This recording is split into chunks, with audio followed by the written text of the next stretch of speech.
Socket that I use, it's 1 1/16. Okay. Okay. When I put these in, you see how I can go that way. I do that, but then it only goes halfway, so I just get like a little plug, and I put a plug in there. This way, I still have elongated threads. Okay. But you can get it in here, and then you can turn it. You can get it threaded on or whatever. But that's what I do. I do hundreds of these things. Okay, so it stays in until it doesn't need, until it breaks down, and then once it breaks down. Right, and the reason why it is out right now is Yeah. because we are in a winterized mode. Okay. So you do not want any tanks, propane tank or hot water tank.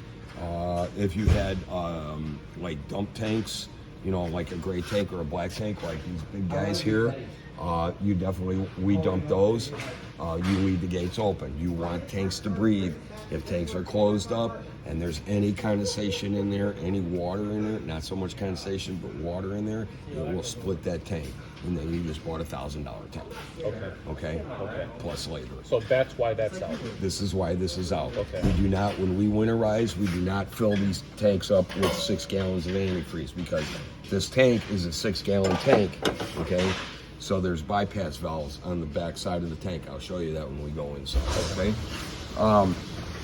But as far as the hot water tank here, when you're filling your tank, you're gonna be hooked up to your city water. This is the fastest way to fill it up, all right? Obviously, the plug's gonna be in, right? When you hook up your garden hose here and you turn that on and you got water coming into it, okay? You are in the normal position to fill that tank. You're gonna open this pressure relief valve up on the top here, and you're gonna just move this little guy here, and that's the thing for the door. You're just gonna move this, you're gonna open that up. Okay. That thing right there is called the pressure relief valve. That's the highest point of your tank, just like on your hot water tank at home. Every single one of them has got one, right? So open that up as you're filling, because you're forcing the air out, okay? If you don't do that, you're gonna be it's going to be doing one of those numbers, okay? Let the air out, okay? And then once the water starts pouring out, because that's the highest point of the tank, that tank is full completely. Okay. That is the best way. You can't just go to your sink and thinking that you have water. What if you're in a bypass position? You're still going to get water, but you're not going to get it out of your hot water tank, okay?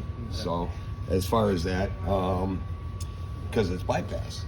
Okay, so make sure that the tank is in normal position. Make sure you open this up when you hook up your water line here, and then you're good to go. Okay. This plug right here is for this guy down here. Okay. It's for this blue line right down here. See this blue line right here? And what's that blue line? And this blue line right here is your drain for your potable system. Okay. For your potable tank. Okay. Okay.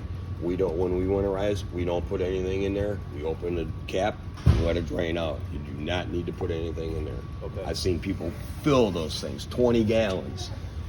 Are you out of your mind? Okay. You know how much money that is? Okay. So we don't have to do that. There's a lot of things you can do without going overboard. Okay.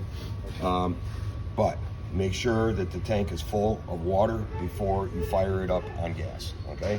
And it will only fire up on gas. You do not have an electric. Okay. All right. Okay. So once that water is pouring out of there, though, it doesn't need any kind of electrical igniter or anything. It does have this is your electrode igniter right here. Okay. All right, and then that's controlled by the switch inside. Okay. That's all you need to do is just turn that on, and then make sure you got to have supply. You got to have 12 volt, whether you're plugged in or whether you're strictly on battery, and then you have to have your propane. Okay. Without them two, it won't work at all. Okay. Yep. So as far as knowing that there's water in it, that's what you're going to want to do. Open that up, let the water come out, let it rinse out a little bit too. Okay. Just water. Yeah. Everything out here is made to get wet. It's the snow, the rain. Okay. It's not going to hurt it. It's not going to hurt it. Okay. So let it run out for a little bit, couple minutes, and then when you're ready, snap it off. Gotcha. don't do this number. Don't just grab it and do that. I want you to snap it. Okay. There's a big screen or a big spring with a gasket basically behind it, and you want to slam that gasket so it seals up against there so it doesn't leak. If it starts to leak, if it keeps on weeping out of there, it may leak a little once you close it, but after a while, like a bad one, it'll be leaking out of there. No. Like if I had pressure in here, it'd be leaking out of there. There's no reason to drain that during the season, right? I mean, if we're Yes, when you're done with your camping experience for the week, and you're going to put it away or for the weekend, you're going to put it away for the week. Drain it out. Drain it. Otherwise, you're going to have stinky water. And that's by unscrewing that. And that's by undoing this anno rod here. Okay. Okay. Gotcha. So yeah. Every time. And before you take that anno rod out, open that pressure relief valve because there's pressure in that tank. Okay. And if you don't, I'm gonna get shot. I don't think you're gonna have it. You're not gonna have it. The boys won't like it. You been there. Oh, Been no. there.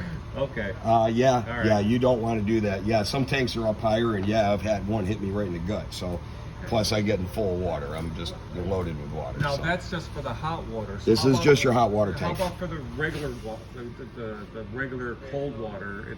How much is that? What's They the size fill of the up tank? through the cold on the cold side. Okay. Okay, it doesn't fill up through the hot side. It fills up the cold side. Yeah. The cold line is on the bottom. The Okay. hot line is on top, right? Because heat rises, right? So you fill up on the cold side, and then that's it. As it's pouring out of here, then we'll wait a minute, shut it off, good to go. Then you go inside, then you fire it up, okay?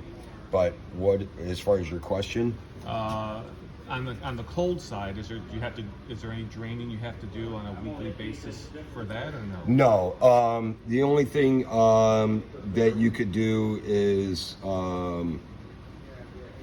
it doesn't even have a long drain point. So